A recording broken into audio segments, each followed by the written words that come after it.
Bienvenue chez Artefact, Mathieu. Alors donc on est devant votre siège. Là il y a 600 personnes, tu disais. On est sur 2 sites, tellement on a de monde. Ça, c'était le site historique. On a un site qui est à 5-10 minutes à pied.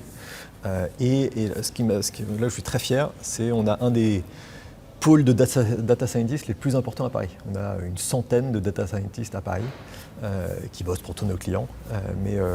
Donc 600 personnes, ça fait une belle taille. Eh ben, ça tombe bien, c'est une de mes dernières questions. La croissance d'Artefact, ça va passer par l'attraction des talents.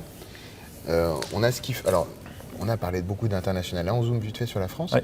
Est-ce qu'en France, tu as ce pipe, ce pool de talents qui est prêt à passer à l'action, les jeunes ou des gens qui se reforment, qui font des changements de carrière, pour suivre des boîtes comme la vôtre? Ouais. Pour moi, dans notre métier, j'ai 2 priorités. Les clients et les talents, et les 2 sont quasiment équivalentes. Et en France, on a la chance d'avoir de très bonnes écoles. On recrute dans toutes les meilleures écoles, écoles d'ingénieurs, écoles de commerce. Et on a des partenariats très forts avec chacune des écoles. On a fait quelque chose en plus pour créer des liens encore plus forts. On a notre centre de R&D qui est ici, au siège à Paris, en binomage avec des clients et des universités. Donc okay. Avec Paris-Saclay, avec Toulouse, avec Polytechnique, avec Centrale, etc., qui bossent sur des sujets de recherche d'IA appliqués.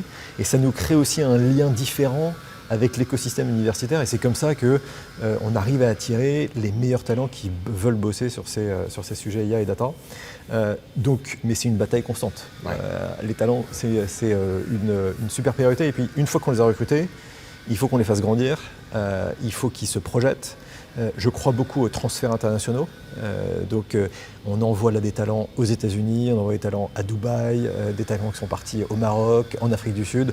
Et il faut qu'on crée ce One Artefact mondial en diffusant à partir de la France. Trop bien. Donc tech transfert et parcours internationaux au cœur de la stratégie de talent d'Artefact. Après un trajet dans Paris, on l'a vu, avec des bouchons, on ne sait pas où on va, il faut changer d'itinéraire. Ça, c'est aussi la vie d'un dirigeant. Est-ce que toi, tu as une boussole, un mantra, quelque chose qui t'aide à prendre des décisions quand tu es dans l'inédit, quand tu es face à je sais pas, et que maintenant que tu es CEO, c'est à toi de décider ou d'être au cœur de la décision? J'ai un mantra qui me revient en tête, qui est ne pas subir. Ne pas subir, je crois que c'est le mantra du général de Latte de Tassigny. Et ça veut dire quoi? Ça veut dire en fait toujours avoir un coup d'avance, toujours anticiper les prochains sujets, les prochains besoins des clients, les prochaines batailles avec les talents. Et ne pas subir, je pense que c'est un des mantras que j'ai depuis très très longtemps et qui revient très souvent. Ne pas subir. Ne pas subir. C'est tatoué déjà? C'est sur le mollet droit. Une dernière question, qu'est-ce que tu souhaites à la France pour les 5 années à venir sur vos thèmes, à vous? Je veux qu'on soit plus visible et je veux qu'on trouve des sujets spécifiques français. Tu vois, exemple, nous on travaille en binomage avec d'autres entreprises, et notamment Mistral, sur créer des modèles de langage sur du texte français. Donc avec l'INA, avec la Bibliothèque nationale, etc. Et il faut qu'on ait des modèles de langage qui contiennent toutes les subtilités et la richesse de la langue française, ce qui n'est pas forcément le cas aujourd'hui. Et donc je veux qu'on ait cet héritage historique, on revient à l'histoire, puisse alimenter les briques d'IA qui vont être développées en Europe. Un savoir-faire un peu à la française, une différenciation par tout cela. Exactement. Avec des applications que tu as déjà en tête ou à construire demain ou... En fait, dans le terrain d'application est sans fin, que ça soit de la R&D, que ça soit aider les équipes de vente à mieux vendre, que ça soit de la production, en fait, c'est toute la chaîne qui va être chamboulée. Et je veux qu'on soit sur la totalité de la chaîne.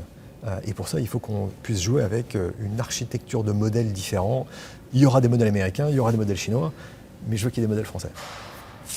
Très belle conclusion pour cette émission. Merci infiniment, Edouard de Mezrac, d'avoir bien voulu faire ce 4e épisode de Greenlight. C'était un plaisir de te rencontrer, d'en savoir un peu plus sur toi.